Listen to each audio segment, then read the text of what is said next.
I think it's really being exposed to so much process and to understand that design decision and design choices are completely interlocked with how you're going to do it. It's being able, almost like a chess game, to think 5 steps ahead instead of just 2 steps ahead.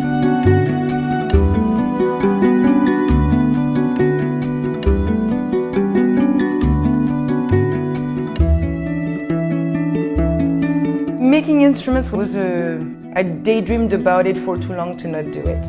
And when I was in design school in Paris, on my way to work, I walked by the Atelier Maurice Dupont on Boulevard Daumesnil. And just to see the progress every day on my way to work, that kind of combines design and craft and music. It's a discipline that embodies everything I'm passionate about. I try to take risk in my work. Otherwise, I'm just gonna confirm what I already know, and I'm gonna get bored. So it's more fun if there's risk. If it's not scary, then it's not worth it. My teaching impacts my design work in the way that I'm in touch again with why I went to art school in the first place. It forces me to question the assumptions because of the questions I get from my students. Why is it like that? Well, actually, it doesn't have to be like that. My teaching days are like really a fountain of youth.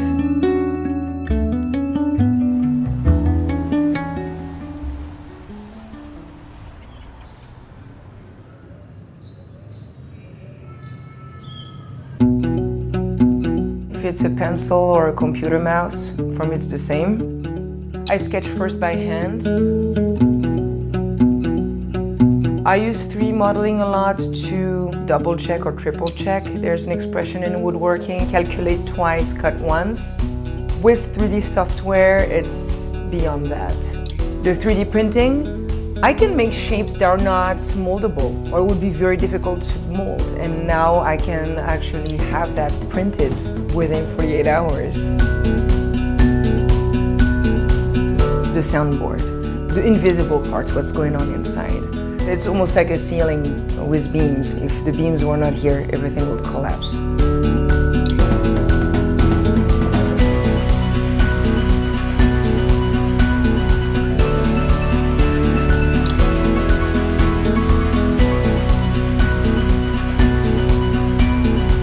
That part is not visible, but yet it's crucial, not only for the structure of the instrument, but for the quality of the sound. You can really shape the sound that way. Still to see something as solid and rigid and tough as wood just start to really take the shape you want and these beautiful curves, it's pretty magical.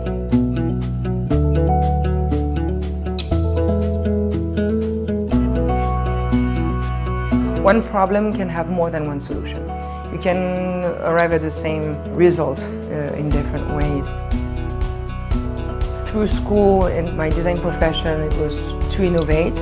But on my guitar making, I had a very old world training on classical guitar. And I have those two worlds that live together now. So it's how can I bring an innovative instrument without disrespecting what's been done before? Because I don't want to claim to reinvent the wheel. A lot of people have been in my shoes before. I can definitely learn from them. I don't like to say that in design there are rules. I think there are principles. Then you can choose to use them or not, but be aware of them. So at least you know that what you do is deliberate. When you see the customers' eyes just getting their instruments and knowing the life it will have after, that's pretty priceless. It's funny, in my previous discipline, when I was delivering a project, I never got a hug from a customer. Every time I deliver a guitar, I have the best hugs in the world. It's like, oh, that's kind of nice.